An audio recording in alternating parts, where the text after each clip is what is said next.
All right, we are live on air, but not live. We are being recorded. This is Professor Perazzo. We are driving it home with the professor. Somewhere on this screen, he'll pop up. We have Nate Quarry, if you What want to see. up? Yeah, there he is. So he combed his hair and everything for the show today. It was Yeah, really important for him to be here. I still Uh, have hair. but I got my glass. I'm getting older. The hair I have is gray. Uh, I have Nate on. Nate and I are good friends. Nate's been kind enough to be on the show. Good He's is kind of a loose interpretation of our relationship. uh, Nate. Nate is, by all accounts, from what I could tell, a good dude, good heart, but also someone. When you talk to Nate and you ask him for advice, he's the kind of guy that gives you advice that he feels is best for you, not what you want to hear. And that's one of the reasons why I like talking to Nate and hearing from him. So I'll let Nate introduce himself just a little bit to let you uneducated fans know who he is, and then we'll go on with what our topics are today. Yeah, my name is Nathan Quarry, or I fought under the name of Nate Rock Quarry because my last name is Quarry, Q-U-A-R-R-Y. Rock just kind of flowed together with that, not because I'm necessarily the smartest guy in the gym. It just went together. Started training when I was 24 years old. I saw the UFC on TV and just decided that's what I'm going to go do. Started training, fighting in small amateur shows. 11 years later, after I first started training, I was fighting for the world title in the UFC. Was on the first season of The Ultimate Fighter. Overall record post-retirement was 18-4, 18 wins, 4 losses. UFC record was 7-3, with one title fight, 2 knockout of the nights, and one knockout of the night and 2 fight of the nights. Right now, I work with a company that pioneered a back surgery. I had a spinal fusion about 8 years ago and returned to fighting. I fought 6 years after that. So I'm a spokesman for that company. If you go to thebetterwayback.org, you can learn all about my back surgery, what I had, and how I got my life back. And then my passion project right now is the story of my life that I wrote called Zombie Cage Fighter. I wrote about my life, what I've seen and done, and then threw in zombies. Really, it's not about zombies.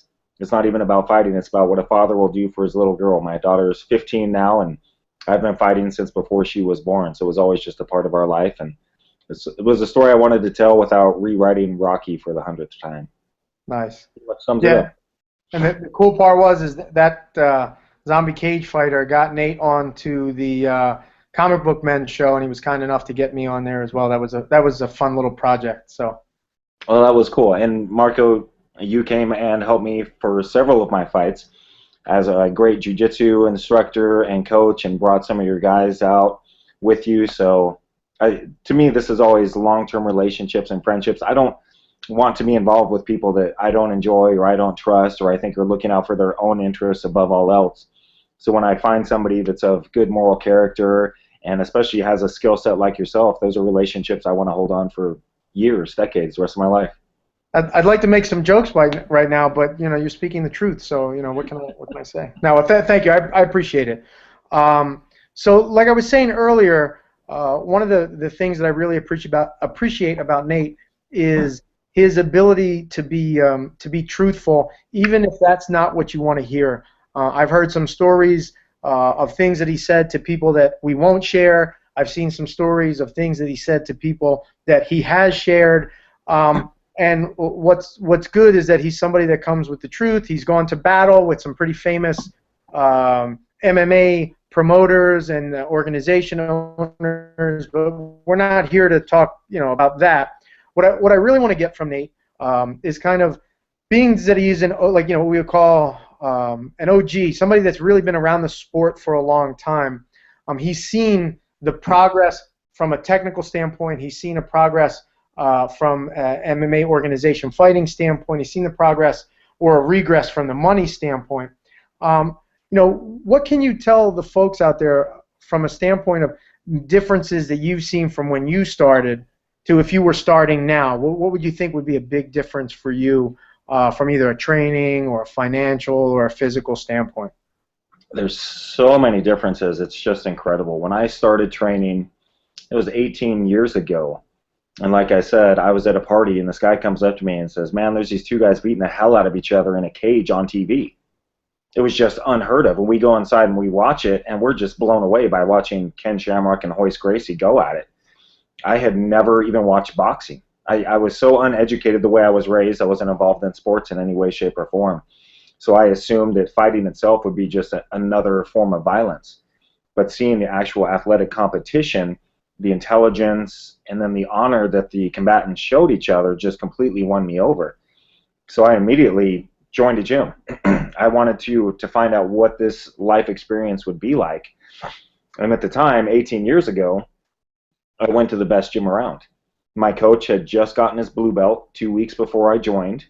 He hated holding focus mitts, so it was mostly we would take a kind of a boxing or kickboxing class. No actual boxing coaching there whatsoever. And then 3 months of training, I graduated to level 2 at the gym, which meant no more hitting mitts at all. All we did was spar. So, and my coach was approximately 6'8", I think 260, 270. Loved it so hard. And he would never wear actual sparring gloves. He would wear bag gloves. I think the biggest gloves he ever wore were 12-ounce, usually 10s, 8-ounce gloves, things that are designed to protect your hands when you're hitting the heavy bag. I actually went out and bought 20-ounce bag gloves, or sparring gloves, so I could protect my partners. Then I realized that was a huge mistake because I was the only one wearing the big pillow, so I could protect my partners while they were... Right, you were worried about them when they weren't worried about you. Exactly. In my first sparring sessions, my nose was broken, blood everywhere, just stained every shirt that I wore. I had this big stripe of red all the way down the front of the shirt. And now, here, that was Salem, Oregon, the capital of Oregon. Now I live up in Portland, just 45 minutes away. You can't throw a dead cat and not hit a black belt in Brazilian Jiu-Jitsu. Really? Okay. Talent is just everywhere now. There's probably a dozen or 15 legitimate BJJ black belts in this area. And even when I first started training, I realized, okay, this boxing that we're doing probably isn't the best. I'm not really working on my fundamentals, my head movement, anything like that. So I went to some boxing gyms. And I would show up and I'd mostly be ignored. Usually the head coach was a white guy. Everyone else there was Mexican or black. So I'm like the white guy there. I don't know if they viewed me as the great white hope or just some white idiot that was hanging out. Right, or the great white dope. Right, yeah. That's probably more accurate. And after they would see me showing up there for weeks on end, nobody would hold mitts for me. I'd just go and I'd hit the bag. I'd ask the coach what to do, tell me to jump rope. And finally they'd come up to me and say, well, you show up all the time, you work hard. Let's start training you. We'll get you some fights. And I'd say, well, actually, I train this stuff called NHB, no holds barred, with wrestling and boxing and all this. Every coach just look at me and go, cool, get the hell out of here. We don't train your kind. And that was the end of it. It was no holds barred, or as it's called now, MMA, was such the bastard stepchild of fighting. Obviously, no one intelligent would do it. It's just a street fighting type of a thing. So I'd get a kick out of all the gyms, and I'd have to go back to the original gym and just continue on with their program. And now you've got guys, again, in the Portland area, you have Coach Dan Burke, Crew Dan Burke, who's just phenomenal. His garage gym has been ranked in the top 5 Muay Thai gyms in the entire world. That's all he does. I watched one of your pad sessions with him, and it was impressive as it was intense. Oh, yeah. He was holding pads for me one day, and I kneed him so hard that he dislocated his arm. He fell on the ground, said, "Excuse me, sir, please wait a moment," yanked his arm back in place, and stood back up, and we continued the round. See, what I like about Dan Burke in the sense of like him as a trainer is that he has a real job, and training people for fighting is more of his passion than anything else. Oh, yeah. Yeah, he just loves it. He gets up, and it was funny. He's expanded a little bit more, and when I say that, I mean he allows students to train there. Okay. Because every once in a while, I'd show up, and I had Tuesdays and Thursday nights with him, and we would go for an hour and a half, 2 hours, just one-on-one the entire time, or he'd bring in a training partner for sparring for me. And every once in a while, I'd show up on a Tuesday, and he'd say, well, no more morning classes. I kicked everyone out. Just too lazy and too fat and too big a loser. So now I just wake up at 6 a.m. and I go kick the bag for an hour. And That's that was this just is what he loves to do. And then you've got Jeremy Wires, who's another phenomenal Muay Thai coach. He's Dan Burke minus about 15 or 20 years, who not only loves Muay Thai and just got the ranking of a Jarn, but also loves combat sports wrestling. We just on Saturday went and cornered a few of his fighters at the FCFF show here in Portland. The talent pool out there right now is just phenomenal with all the coaches, with the people that love this. And I think people didn't know 18 years ago, 20 years ago, when the UFC was starting, how big this could be. right. When I started fighting, people actually told me, "You're fighting for free? What the hell are you doing that for?" I had a guy ask me one time, "Have you ever had your ass kicked?" I was like, I don't even really know how to answer that. He goes, "Well, when you do, you'll rethink your career." I was like, okay. And that was the only thing that really gave me a leg up, was I was just sooner than anyone else because I was too old, too slow, too unathletic. I just was not afraid to work hard and show up and take my beatings. So you're like a white guy, basically. Exactly. So, what it sounds like is the biggest difference between if you were to start 18 years ago as opposed to you starting today. If you were to start today, you can walk into a gym in Portland and get much better training in your first 6 months. Much better training, much more scientific training, much more your specific boxing, your MMA, your wrestling, your jiu-jitsu. You could go to a one-stop shop, whereas before you couldn't get all that stuff, and even if you did, maybe it wasn't of the highest quality. Whereas now that you can get it all in one spot and it's of a high quality. Yeah, that's the big thing, and I think these guys up and coming, they don't recognize that because they don't remember the dark ages.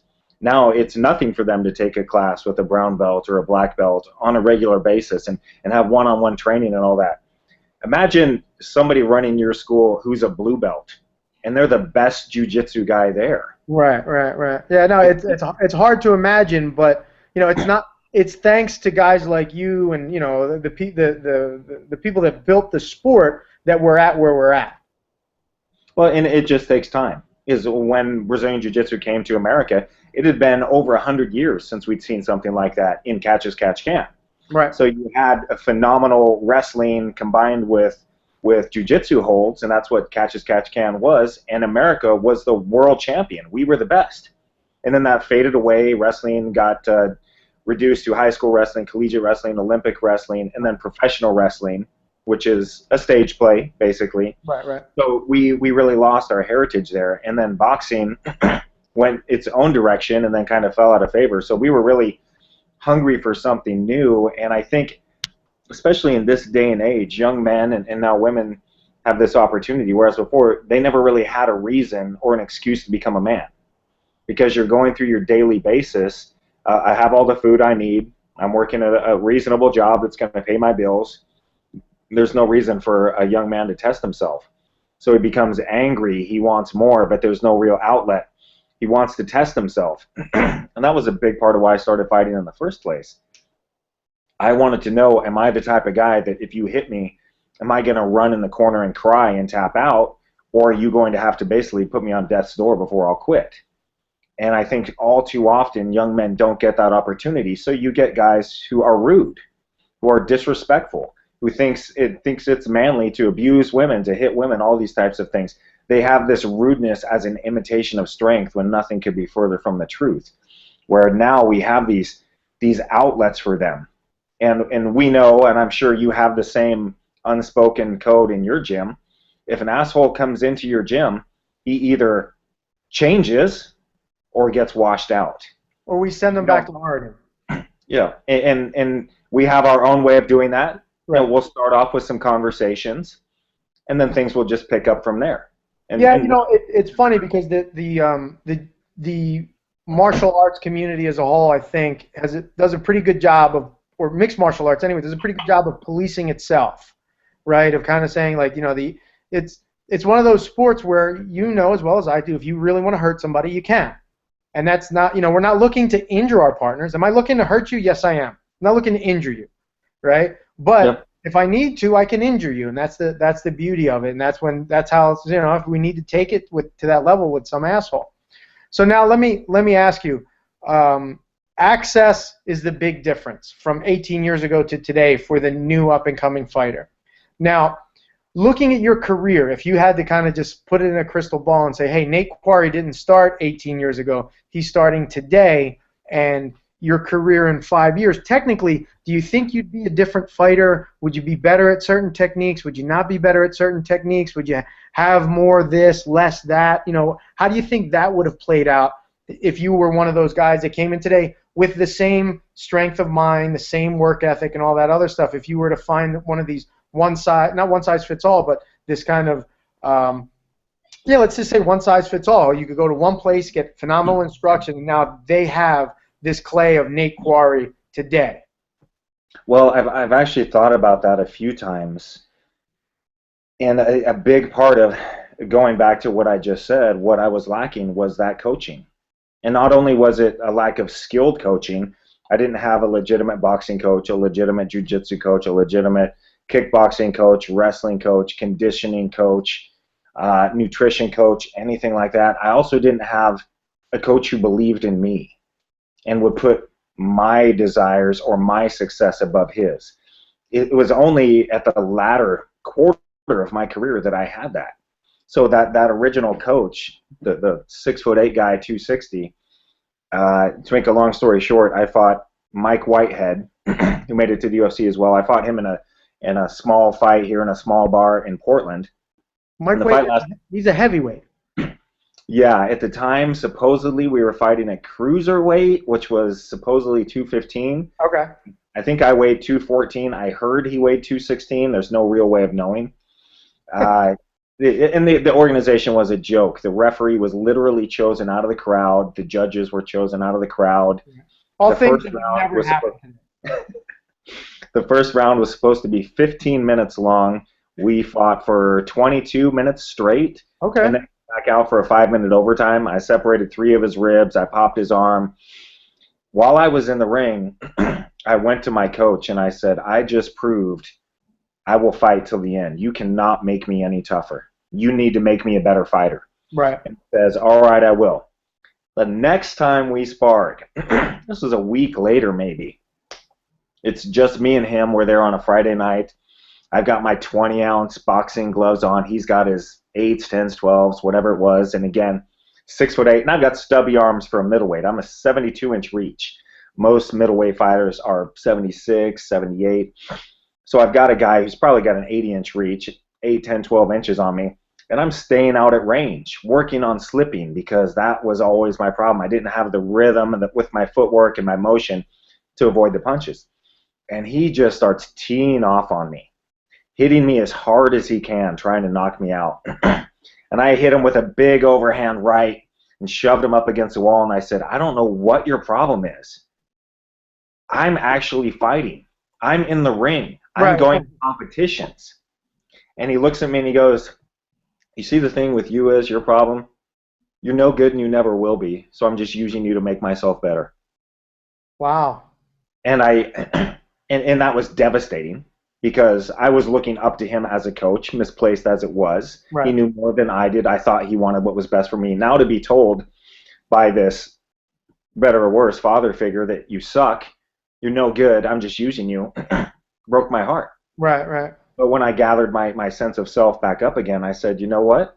I should thank you for telling me that. Not because I believe you, but because now I know who you are as a man and who you are as a coach. Right, right. Now I can move on. And I look now at the coaches that I've had in the past few years. Greg Thompson, who left Team Quest to be with me when he felt that Team Quest was not treating me well. Okay. Dan Burke, Jeremy Wires, so many others, Mr. Leonard Trigg, just these phenomenal coaches. I think back, if I was 24 years old in that first gym that I went into, here was my looper self 20, 30 years in the future, and I walked through that door and saw myself, I would say, you know, let's see what you've got. I think you might have a future in this. You want to work hard. You're tough. That's all it really takes to be successful in just about anything in life. I was talking to Nick Diaz back in 2012 when he was on MMA Uncensored with me. And we went out afterwards to get a drink. And I said, Nick, it's really interesting. You chose the career of fighting. You could have been anything. He's like, oh, yeah, whatever. And I said, oh, you could have gone to college, gotten a degree, been very successful that way. And he just kind of scoffed. And I said, oh, I understand. You're not smart enough to go to college. That makes sense. And he goes, what? What'd you say? And I said, oh, I'm sorry. I'm confused. You must be too lazy to go to college and get a degree. Right. He's like, what? And I said, you've proven it through your fighting, how intelligent you are and how hard you're willing to work. You could do anything. You just chose fighting to be that outlet for you. That was your pathway to success. It's what you understood. And I think now if you have that one person, whether it's in fighting, MMA, your childhood, a police officer who puts a pickup game of basketball with you when you live in the hood, so you realize not all cops hate all minorities. Just that one person who will believe in you will make the biggest difference. So I think if I ran into my 24-year-old self today and he said, hey, I want to give this a shot, I would think, it's going to be a lot harder because the competition is a lot better. But you have heart, you're tough, and you work hard. And those are the three keys to success in whatever you decide to do. So maybe my career would have gone even better. Maybe it would have gone worse. But I got to live a life that I never thought I'd be able to live, and that's been the most rewarding thing for me. Well, there's not very many people that could say they were a title contender in the UFC, right? I mean, that's kind of, other than winning the title, you made it to the highest level, right, of UFC fighting. Unfortunately, it didn't go your way, but that's the reality of fighting. There's going to be, two men enter, one man leaves a winner typically, unless there's a draw, right? So that's real. So what I'm taking away is that kind of not even so much from a technique standpoint. If you had found the right people who just believed in you earlier, that would have been better for your career. Yeah, and that was something that just played out throughout my career. Even when I was at Team Quest training with Robert Follis, who at the time was my best friend.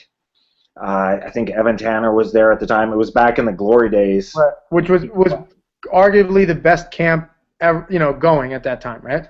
Yeah, and you never know who would show up. One day Rico Rodriguez would be there, BJ Penn would be there, John Hackman, all these really phenomenal fighters would show up. And I remember going up to Robert and saying, hey, I'd like to get some one-on-one time with you, as he was my head coach at the time. And he just looks at me and goes, sorry, I can't. I've got to train with Evan Tanner. He's got a big fight coming up. And I thought to myself, so Evan Tanner's fighting in the UFC, so you feel that is going to cast a brighter light on your gym and your success than me because I'm fighting in a smaller show. So you're basically telling me that me, my career, my health are just not as important to you as Evan Tanner. And it was one of those things where, okay, I understand that from a business standpoint. However, if you would have said, I've got to work with Evan, he's got a big fight coming up, I know you do too, and I believe in you and I believe in your success, so let's carve out some extra time to make sure that you get what you need to be successful. Or night and day. Or, I mean, you could also say, hey, Evan, we're going to pull Nate into these training sessions with you. He's got to fight, you got to fight. How much, you're their guy, right? Evan Tanner, I don't know what the story is with, like, if he was a Quest guy or not, but maybe he was a Quest guy too. But let's build this thing together, right? Let's work together so that both fighters succeed. And, all right, Evan Tanner gets a young up-and-coming fighter, right? Nate Quarry gets to work with Evan Tanner, and you move on from there. So those are, sometimes I guess ego gets in the way. I don't know Robert Follis. I don't know what was going on at Team Quest, but there are better ways of handling situations, like you say. Yeah, and I'm such a big believer that success is not a finite thing. There is so much success out there. You can be ridiculously successful. That's not going to detract from my success whatsoever. If anything, it's going to help me because I'm associated with you. So I want you to be as successful as possible. I've had people come to me and say, hey, I want you to be involved in this gym. I want you to be part owner. And I go, honestly, I think that would probably lead to our destruction as friendship because at some point I'm going to think I'm not getting enough or you're going to think I'm getting too much. So why don't we do this? You've helped me out throughout the years. Let me help you. anytime I can help you. You want me to do media for you? I'm there. You want me to do an interview? You want me to teach a class? I'm always there for you. I want you to be successful in your road because you helped me be successful in my road. And too many people are just, I need it all. I recently, as I know this one thing to be true, and I just recently read this other thing that, for me, I believe that life's not a zero-sum game. There doesn't have to be a loser for there to be a winner in most cases, right? So we can work together to be successes. And the other thing is that I really see is that when you surround yourself with good friends, right, everyone wants to see everyone else succeed. And then you feel more responsible to them, saying, man, my friends want to see me succeed. I want to see myself succeed. I don't want to let them down. I don't want to let me down. I don't want to let this whole circle down, which includes me and them. So I get where you're coming from with that. Yeah, when I started training with Dan Burke, after just a few weeks, he said, sir, we need to line you up some other people to work with. I said, Coach, what, you want to get rid of me? He's like, no, I just have the way that I teach things and what I think is important. I think you benefit from training with other coaches as well, so your game will grow and grow. And it was so refreshing to have a coach who said, it's not about me, it's about you. Right. And I carried that into my fights, thinking to myself, I'm representing my coaches. I'm representing my teammates. That's why I took it so seriously. It wasn't just about me. It wasn't even about my little girl providing food for us. It was also about representing the people that were associated with me. And I always said, if you're better than me and you beat my ass, so be it. There's nothing I can do about that. But if I show up overweight or out of shape, then that's shame on me, literally shameful, my actions. I need to be a professional and to be associated with coaches like that. And even that even helped me at times when I'd be nervous. And what I realized a long time ago was I fight best when I'm scared and nervous. If I'm relaxed and happy, I take a beating. Okay. It's miserable, but that's how I process things. And I come from a very angry, abusive childhood, so I'm used to that kind of energy, that everything's fine, and then explosive, ridiculous hatred and anger and shouting and all that. So I do very good at maintaining a calm, cool demeanor until it's time to release that. But at the time, I just had to accept this is how I process these things. And I would remind myself over and over again, even if I don't believe in myself or I'm questioning my abilities, my skill, I can believe in my coaches because they believe in me. They've passed their knowledge and their skill into me. I believe in them, and therefore I believe in myself. Well, it's funny you mention that, because sometimes I'll have some of my students say, I want to do this amateur kickboxing fight. I want to do this, jiu-jitsu match or whatever. And they're like, but I don't want to let you down. And the older, the me from a few years ago would be like, well, look, don't worry about me, compete for you and this and that. And I saw some people that maybe should have, they were coming to me not so much that they didn't want to let me down, but they needed that little extra push, right? So now I've changed it, where if somebody comes to me and says, hey, I want to compete, but I don't want to let you down, then I say, well, God damn it, don't let me down. And this is how you don't let me down. You train as hard as you can train, and when you go to fight, if you win a 15-second fight, it was the most amazing 15-second fight you've ever won. Or if you lose a 20-second fight, it's the hardest 20-second fight anyone's ever seen in their life. That's the only way you're ever going to let a coach down, in my mind, a good coach that cares and that's put the time in with their fighter, is if you don't put the effort in training and the effort in the cage. Like you said, if somebody's better than you, they're better than you. But at the end of the day, you're the one that controls your effort. Yeah, and right along with that, I think it was I can't remember, 4th or 5th fight, something like that. Drove to Idaho with my team, and at the time it was Straight Blast Gym. That was where I started up, and Robert Follis was a coach there as well. Robert and I were fighting on the same card, and he fought directly before me against Trevor Prangley, who made it to UFC. Phenomenal South African wrestler, big monster guy. And Robert's a skinny 170. He's like 6'4", 170 maybe. And Trevor, just a monster who cut this weight. We had no idea who Trevor was. Robert had just started training with Dan Henderson and Randy Couture, so he was going to use Greco-Roman to beat Trevor Prangley, who turns out is a South African Greco-Roman champion. That probably worked out well. Robert loses the fight, whatever it was, 3-5s or something like that, but fights hard the entire time. I fight right after him. I fight some random dude, knock him out in 30 or 40 seconds, something like that. And on the way home, Robert was very distraught, very upset about his performance. And I remember he was sitting in the back of the car, and I looked back at him, and I went, man, do you not know how jealous I am of you right now? I'm doing this for the life experience. I want to know what this is like. I fought a guy that I knocked out in 40 seconds. Okay, that's great. You fought a guy for 15 solid minutes and showed what type of a man you are, that you would never quit. You could have quit at any time and made it look like, oh, he just caught me in an arm bar or a head and arm choke, taken no damage whatsoever, and walked out of there, and you would have been the only one that knows it. Instead, you chose the fight for the full 15 minutes. I am so jealous that you got to experience that. Yeah, no, I mean, at the end of the day, now you're 42 years old, right? I mean, and that's, you hang your hat on your life experiences, right? You know, and that's what you really want to have. So, do you still have relationships with Folis, any of the old guys from Quest, or do you still talk to GT? I love Greg Thompson; he's a great dude, by the way. Crew Dan Burke or Jeremy Wires, you know, like, who are some of the guys that you still stay in contact with, and you know, what are some of the reasons why you still stay in contact with them? Well, a lot of the guys, like Jeremy and I, hung out on Saturday. I trained with Greg Thompson, Dan Burke. Anytime he wants me to work with one of his guys, I come out there. I love hanging out with him. There's a lot of guys that really, we have the same type of mindset, that they wanted me to be successful. They wanted to fight through me, and I wanted to honor them. I wanted to show them respect and allow them to fight through me. And there was other guys that just kind of weeded themselves out throughout the years at Team Quest with Robert Folis. As I mentioned, he was my best friend for years and years. But when it came down to the business aspect, I had my first back surgery 8 years ago, and as I'm recovering, and this was a devastating injury for me. It took 6 months before I could get back on the mat to where my back was solid and the doctor said I was safe. In that time period, I'm watching practices. I'm still there supporting them, and I'm seeing all the athletes complaining. They're not happy with the coaching, with the attitude of the whole place. And so I said, well, do you guys want me to represent you? You know, this is my best friend, and I've known the other owners here for a long time. Couture was gone at that point. Now it was Linland and Folis.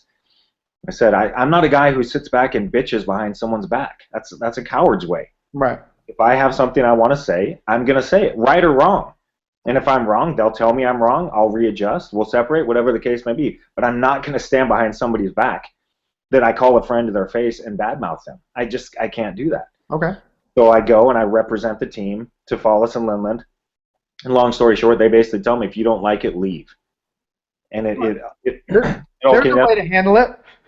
Yeah. And we had a team meeting at one point where Linland announced that they were hiring this lawyer to read our contracts, and the lawyer was like $500 an hour. And I said, so I asked the lawyer straight up, so are you going to be proactively finding us fights? How is this, you're our new manager, this and that? And he goes, well, not proactive, more reactive. Oh, great. Pride calls for Matt Linland, he's not available. We'll get that fight down to one of you guys. And I looked at him and I said, so you're telling me Pride wants Matt Linland, ranked in the top 5 in the world, to fight on their card. He's not available. You'll give him Mike Dolce. He's fought 3 times, and they'll be happy with that. Right. And I just thought, this is the most ridiculous thing I've ever heard. And I'd already seen the decay of the gym and the way the business was run. So I said flat out, if I have some concerns about this, how do I air those concerns?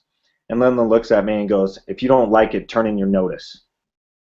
Notice? Well, okay. I went, okay. So written notice or what?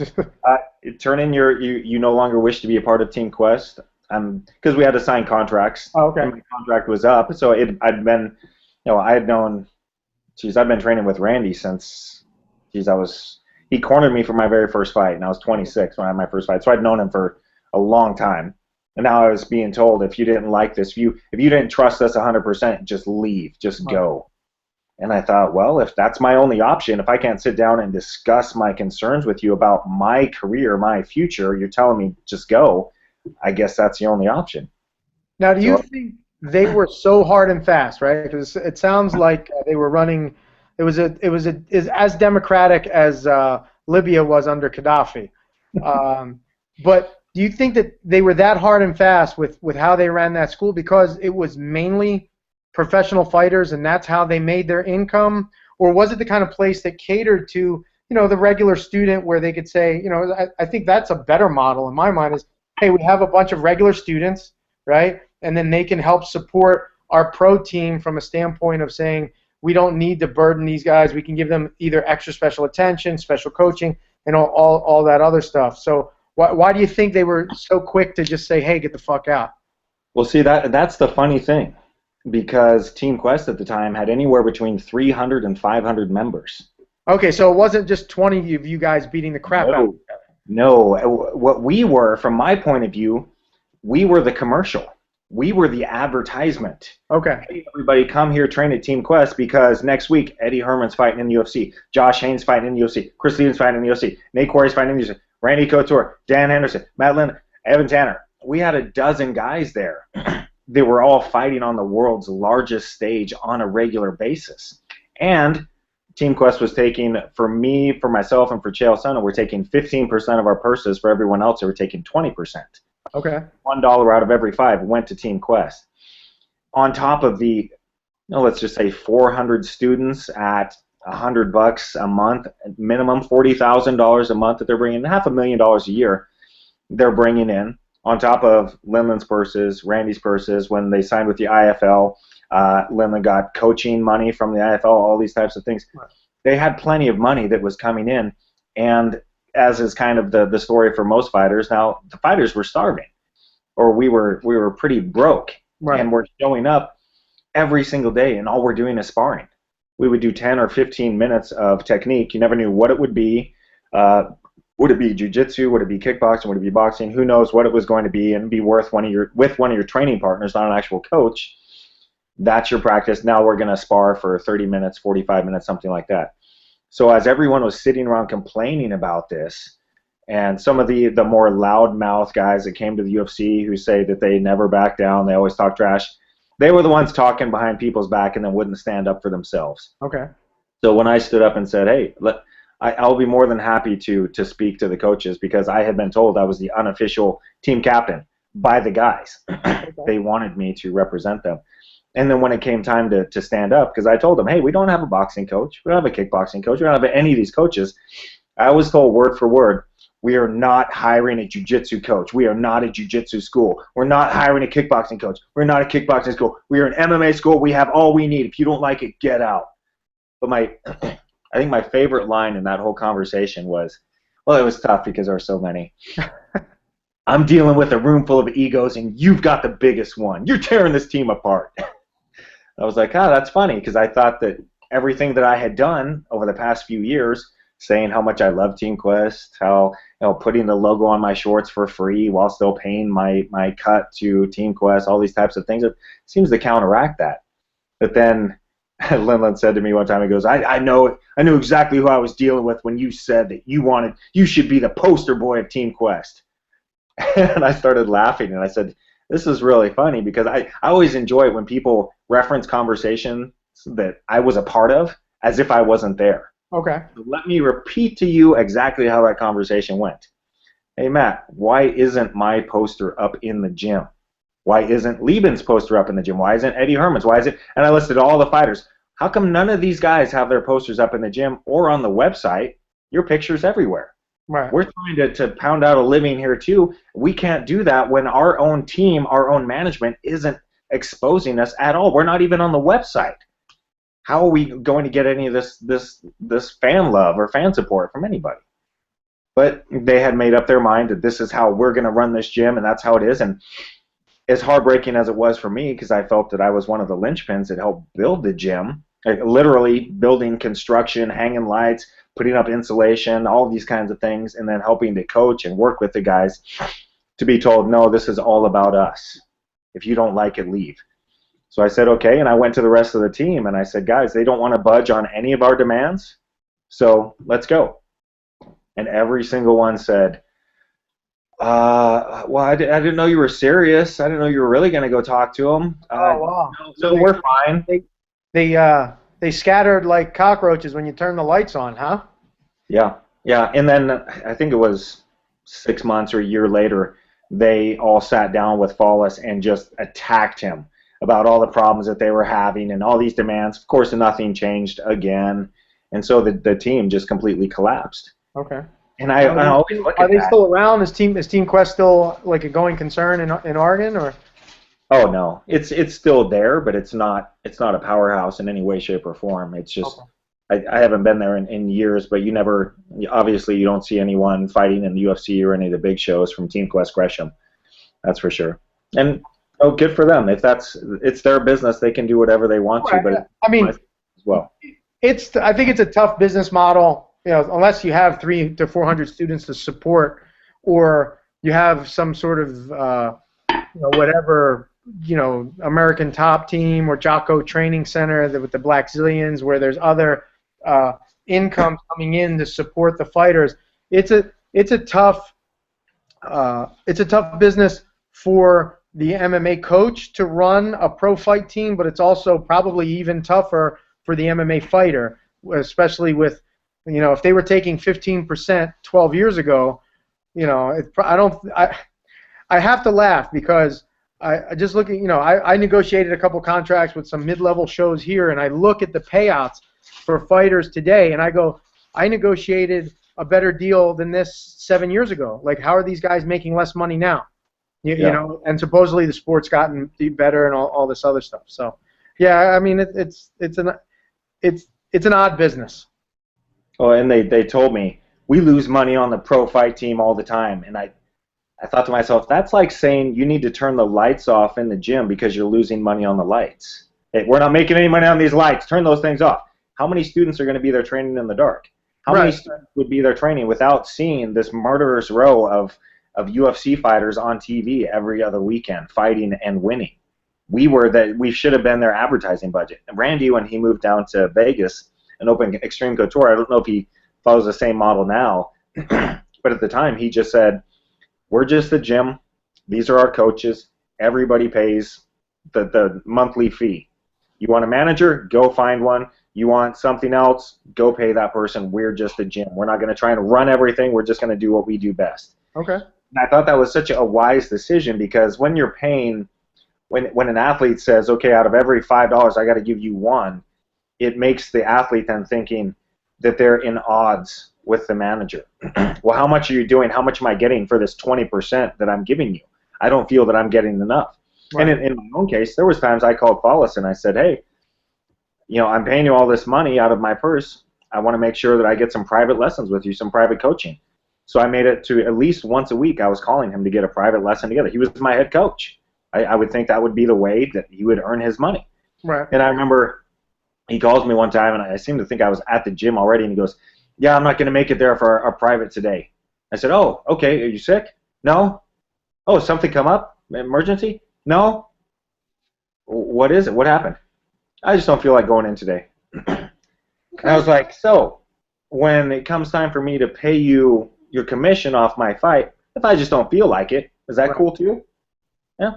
Oh, but and that's where you get the friendship versus business. Right. I can see why they didn't like you, Quarry. You were a dick, it sounds like, Your expectations were so out of whack. Paying for something, expecting what I paid for, that's insane. Yeah, next thing they're going to do is accuse you of stealing when you have the receipt, Oh, I got accused of going behind their backs. And this is actually libel. Libel's writing, right? Yes, libel is writing, slander is speech, I believe. Yeah. Yeah. So it was actually in a book written by Linland saying that I went behind their backs and made a backdoor deal with the UFC for them to pay me directly so I could get out of paying Team Quest their cut. That's in print. And I read that and I was like, where do you get this shit, man? Right. That is insane. I have my taxes for that year. I can show you what the UFC paid me. I'm not that guy. My honor and self-respect is much more valuable to me than a few $1,000s I would pay you in commission. Right. I signed my name to a contract. That's all. You'll honor that agreement.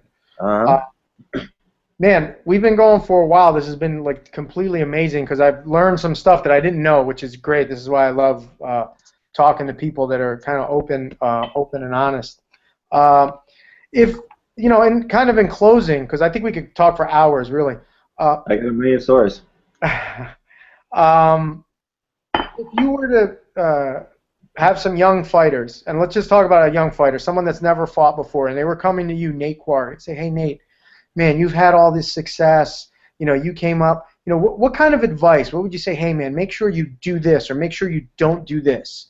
You know, First like, off, I'd say no eye contact. Not look me in the eyes. look down at my shoes, boy. First off, I let them know if you're gonna fight, you have to do it for the love of the game. If you're doing it for success or women or parties, join a band, man. It's a lot easier. Your odds of success are probably about the same, probably a little better as a musician, or at least at the end of the day, you won't feel like crap. You can go out and party every other night and meet the women, be the bass player. I understand that's probably one of the easier gigs in the band. Okay. Do it for the love of the game. But you have to understand that it's a business. It's too hard to do it if you don't love it. But if you don't look at it as a business, the promoter is, the manager is, and they're going to take you for everything that you've got. And that's just the nature of it. And I could see a talented beginning fighter getting burned out if he's being ridden hard by managers and he's not looking at it the right way. I was told when I signed with the UFC, it was during the Ultimate Fighter, they realized they were only going to have the winners under contract. So they set down a contract and said, well, we want you guys to sign this to make sure that we have the option to sign you, if we want to, if things go well. And I was like, considering this and completely uneducated, especially at the time. I swear to God, I didn't know what the word in perpetuity meant. But I'm looking at this contract, and they told me flat out, don't worry, if this thing takes off, we'll take care of you. And I thought, oh, okay, well, I'm a man of my word, therefore everyone else is too. He's going to take care of me. That's fine. My daughter's going to go to college. I'm going to own a house, a nice car. It's all good. Because if this takes off, they'll be making billions, right, and they'll give me a little bit. Well, that was my naivete. I got handed a contract a few years ago for my Zombie Cage Fighter script, and I looked through the script, and the offer was just ridiculous. It was an insult. It was basically, we're going to take your property, make all the money off of it, and maybe we'll say that we stole it from you. That's what you get. Okay. So as I was talking to my lawyer who was working through the contract with me, I was upset. I said, how can they treat me this way? How can they try to take advantage of me? My lawyer started laughing. And she said, what don't you understand? Their job is to make money. Your job is to not be stupid. And I thought, my God, if somebody would have told me that 20 years ago, my life would be completely different. Look, you're not prepared for that job, Mr. Quarry. I know you well. I practice. It don't work out too well. All right, in closing, let's throw this out there. You need to give somebody advice. Let's just pick who's got the next title fight coming up. Who's in the UFC? Oh man, I don't know. All right, how about this? Even better, a guy coming off an injury. What kind of advice would you be giving Anderson Silva right now to fight in fighting Diaz? What would you say to him? Coming off an injury, you came off an injury fight. Like, what would you say to him right now? Saying, hey, Anderson, make sure you're doing this. Make sure you're not doing that. Because I know. At this point, it's too late. But at the beginning, when he first had that injury, when he was getting the cast taken off, when he was considering fighting again, that's when that time period and advice is most important. Because you have to then rebuild that confidence in yourself, in your machinery. If you don't put it to the test in the gym, by the time you get to the ring, you're not going to have it. Okay. So, like with my back surgery, I went from the doctor's office when he said, you're cleared to fight again. I went to the gym and started training that very day and just kept increasing the workload that I was going through, making it tougher, making it harder. So every practice, I felt more and more confidence to the point where I believed in myself, I believed in my back, and I knew no matter what happens, my back is strong, I'm healthy, I'm in shape, I'm good to go. So he would need to rebuild that confidence that he had. So it's never an issue. When I fought in the UFC after my surgery, not once did I think, oh my God, what about my back? Is it going to break? Because I'd already been picked up and slammed on my head. So I knew that my back was solid. Anderson needs to be out there kicking or whatever his game plan is to rebuild that confidence to once again become one of the best in the world. Okay. Mr. Quarry, Nathan, The Rock, I'd like to thank you for being on Driving It Home. Is there anybody you'd like to shout out, any sponsors, anything that you got coming up that you might want to let our fan base know about? The big thing is, like I mentioned with my back surgery, NuVasive. The website is thebetterwayback.org. If you have back pain or leg pain due to a back issue, go to the website. We can help you find a surgeon locally. Times have changed. You don't have to live in fear and pain. I've shown it several times now. You can have surgery. You can get your life back. I've had 2 spinal fusions, and I'm still on the mat. I'm still kickboxing. You don't have to live in fear and pain. And then Zombie Cage Fighter, zombiecagefighter.com. We're working on rebuilding the website. I may be able to order stuff right now. It kind of crashed on us, but hopefully within a week we'll have it launched up and with a lot of new cool shirts on it. And the comic book is pretty awesome too. Yes, it is. I've read it. It's definitely a fun comic to have. I'll put those links in the comments and in any of the social media that I have, so make sure that the fans can get out and kind of get to those websites. Hey man, I appreciate it. Thank you so much. Driving it home with the professor, with Nate Quarry. He's the man. Hopefully we'll have him on again. Thanks, man. I really appreciate it. Anytime, Marco. Anytime.